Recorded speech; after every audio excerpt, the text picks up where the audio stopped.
Labas, aš esu Karolina Gureckaitė, esu aplinkosaugos specialistė. Taip pat domiuosi paukščiais ir esu Lietuvos ornitologų draugijos narė. Gyvąja gamta susidomėjau dar būdama maža. Mane sudomino mano mama, ji skyrė labai daug laiko, vesdavosi mane į mišką, mokė pažinti grybus, augalus, vabzdžius ir ji nuo pat mažens man diegė tokią vertybę, kad visi gyvi organizmai yra verti pagarbos, dėmesio, na ir turi būti gerbiami ir tą vertybę aš nešiojuosi lygi šioliai. Vėliau, būdama mokykloje, pradėjau domėtis paukščiais, taip pat iš mamos gavusi knygą Petro Kurlavičiaus Paukščių pažinimo vadovą ir plokštelę su paukščių balsais. Vėliau gavau dovanų ir fotoaparatą, ėmiau juos fotografuoti. Na ir kuomet atėjo laikas rinktis, ką noriu veikti toliau gyvenime, pasirinkau ekologijos ir aplinkosaugos studijas ir dirbu aplinkosaugos sektoriuje lygi šiol. Baigusi ekologijos ir aplinkosaugos studijas, daug laiko savanoriavau nevyriausybinėse organizacijose ir pradėjau dirbti nevyriausybinėse organizacijose. Vienas iš pagrindinių dalykų, kuris mane labiausiai domino, tai yra kaip rasti sprendimus tarp gyvosios gamtos ir žmogaus poreikių. Tai yra, kaip galima būtų padaryti, kad žmogus galėtų sugyventi su gamta ir tuo pat metu būtų atliepti žmonių poreikiai ir gamtos poreikiai. Na ir su tuo dirbau daug metų, šiuo metu labiau dirbu mokslo srityje, dirbu su upėmis. Šiuo metu esame prie Vilnelės, čia yra Lašišinė upė ir rudenį vyksta žuvų migracija ir galima matyti, kaip neršia lašišos ir suka savo lizdelius, kaip kad paukščiai suka, ir stebėti, kaip jos neršia. Lietuvos upės, kaip ir visos Europos upės, yra stipriai paveiktos žmogaus veiklos. 2/3 upių netitinka tos vadinamos geros ekologinės būklės reikalavimų, tai yra ES standartų kaip, sakykime, upės gyvybingumo to standarto. Na ir upės Lietuvos yra veikiamos ypatingai taršos ir fragmentacijos, tai yra upės yra skaidomos užtvankos, veikiamos hidroelektrinio.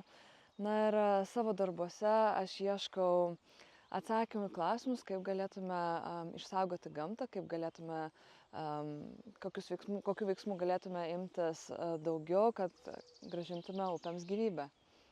Pavyzdžiui, užtvankos, jos visų pirma yra barjeras upėse, kuris tampa neįveikiamas upių organizmam, pavyzdžiui, migruojančiam žuvims, kurios arba keliauja į nerštavietės, arba šiaip į savo kažkokias buveines. Joms užtvanka yra kaip migracijos barjeras.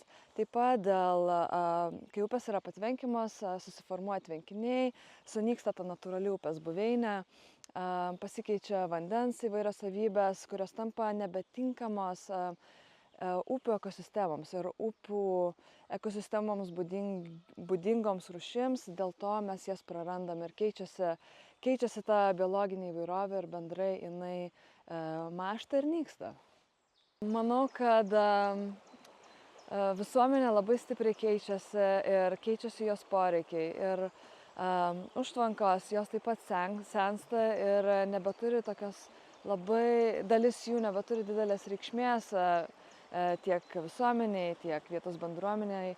Ir tos užtvankos, kurios tapusios yra mažiau reikšmingos žmonėms, manau, galėtų būti šalinamos ir tokiu būdu upės galėtų būti atveriamos ir atveriamos buveinės, atkuriamos upės ir atkuriamos ekosistemos. Tokiu būdu mes grąžiname gamtai tai, ką iš jos anksčiau paėmėme. Ir manau, kad visose kitose srityse, tose vietose, kur mes žmonės tose vietose, kur žmogaus veikla nebekuria labai didelės pridėtinės vertės visuomenėje, bet naudojame ar teritorijas, ar žemę, tose vietose, kur tai nėra taip svarbu, galėtume skirti gamtos atkūrimui. Tikiu, kad mūsų visuomenė keičiasi ir keičiasi visuomenės poreikiai ir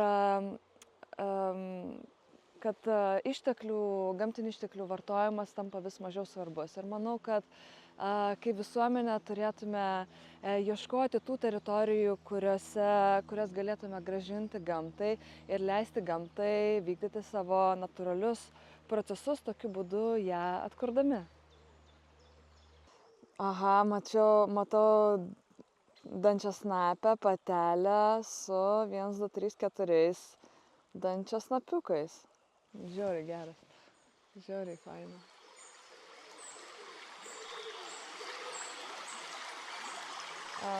Paukščiais susidomėjau dar mokykloje ir buvo šiek tiek dėl studijų tokia pertrauka, kuomet domėjausi daugiau kitomis temomis, kaupiau labai daug žinių mokslinių apie įvairias aplinkosauginės problemas. Na ir vėliau gyvenimas atvedė Lietuvos ornitologų draugiją ir ėmiau labai intensyviai domėtis paukščiais ir juos stebėti ir leisti daugiau laiko gamtoje.